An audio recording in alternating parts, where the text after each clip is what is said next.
আজকে দুর্গাপুর অঞ্চলের এই মথুরাপুর গ্রামে প্রচারে আসলেন, কিন্তু এখানে যে ঘটনা ঘটলো কি বলবেন? যে আইএসএফ কর্মীদের উপর আক্রমণ করলো আপনার আসার আগে, কি বলবেন? আমরা তখন এতে আছি, কাশীনাথপুরে আছি, তখন খবর পাচ্ছি যে এখানে আমাদের আইএসএফের ছেলেদের মারধর করা হচ্ছে।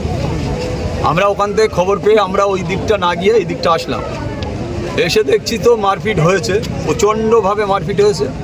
যারা মারপিট করেছে এখানকার বুথ সভাপতি তৃণমূলে, তার বিরুদ্ধে প্রচুর অভিযোগ আছে। এখানে পঞ্চায়েত মেম্বারের বিরুদ্ধেও প্রচুর অভিযোগ আছে।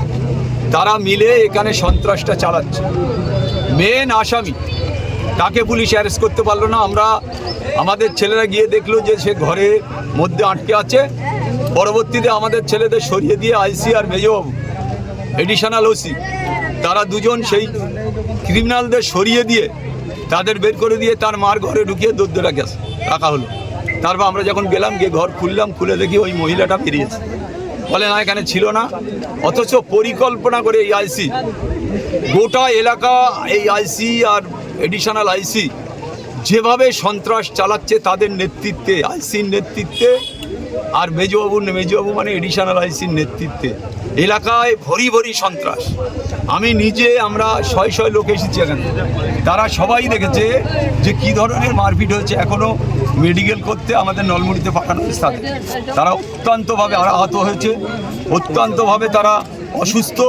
তাদের মেডিকেলে পাঠানো হয়েছে, হসপিটালে পাঠানো হয়েছে, এখনও কোনো রিপোর্ট পাওয়া যায়নি। তা সত্ত্বেও এখানকার আইসি পরিকল্পনা করে, নোংরামু করে আমাদের ছেলেদের কেস চাপানোর চেষ্টা করছে। তাই আমি ধিক্কার জানাই এই আইসিকে। অবিলম্বে এই আইসিকে সরানো উচিত, এই মেজবাবুকে সরানো উচিত। এই আমাদের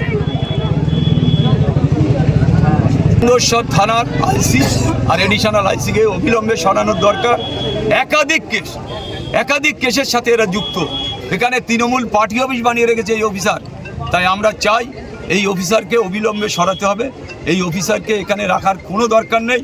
এলাকার মানুষ বিপদে পড়ছে, এলাকার মানুষ আহত হচ্ছে, এলাকার মানুষ পরিষেবা পাচ্ছে না।